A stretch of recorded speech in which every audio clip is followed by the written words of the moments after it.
Saudara Fakultas Hukum Unsiah bedah buku gagasan pembubaran partai politik korupsi di Indonesia karya Erlanda Juliansyah Putra SHMH di ruang VIP AAC Dayan Daud Darussalam Banda Aceh semalam.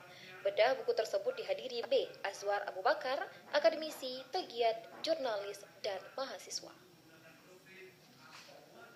Pada bedah buku ini bertindak sebagai keynote speaker Wakil Ketua DPR RI Fahri Hamzah, moderator, redaktur harian Serambi Yarmen Dinamika, narasumber, anggota DPR RI HM Natsir Jamil, Ketua KIP Aceh Riban Hadi, dan kurniawan akademisi.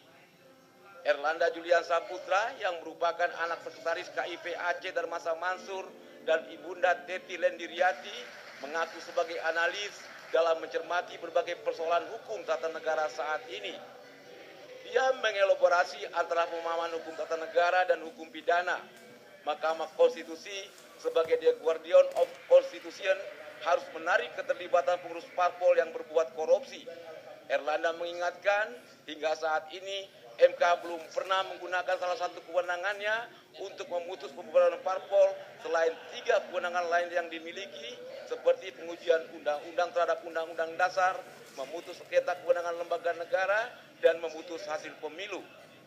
Adanya kesamaan pengertian antara korporasi dan parpol selaku badan hukum dapat dijadikan sebagai bahan acuan untuk menggunakan doktrin atas perbuatan tindak pidana korupsi. Sementara itu, Wakil Ketua DPR RI Fahri Hamzah sebagai keynote speaker bedah buku gagasan pembubaran parpol korupsi menyampaikan kepada penulis agar bicara reformasi untuk pembiayaan parpol. Negara harus hadir, memperbaiki dan memperkuat, bukan mencari alasan untuk membubarkan parpol. Tidak boleh negara diberikan kemudahan atau kemudahan dalam rangka melakukan pembubaran atasnya. Apakah itu bernama LSM, apakah itu bernama ormas, apakah itu bernama partai politik, saya tidak setuju diberikan kewenangan yang mudah kepada negara untuk membubarkannya. Karena cara berpikir saya dalam rangka membela itu. Apalagi terkait dengan pembubaran partai politik. Ini kan sebenarnya datang dari kelompok-kelompok yang menuduh partai politik gagal. Memang sifat judulnya ini kan terlalu provokatif ya. Jadi pernyataan Bang Fahri tadi tidak menyetujui gagasan ini adalah suatu hal yang lumrah saja. Tapi dalam kita memperbaiki sistem demokrasi, kita harus bisa melihat bahwa partai ini harus bisa menjadi contoh yang baik.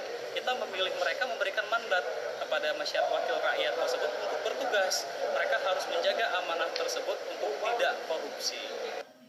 Selain Fahri Hamzah, Wakil Dekan Fakultas Hukum Unsiah M. Kausa juga mengkritisi dan mendorong penulis untuk melengkapi buku ini dengan memasukkan nama partai, tersangka, dan uang yang dikorupsi karena parpol yang korup akan menarik kita tidak salah pilih sekaligus masyarakat mendapat pencerahan. Tim Liputan TVRI melaporkan.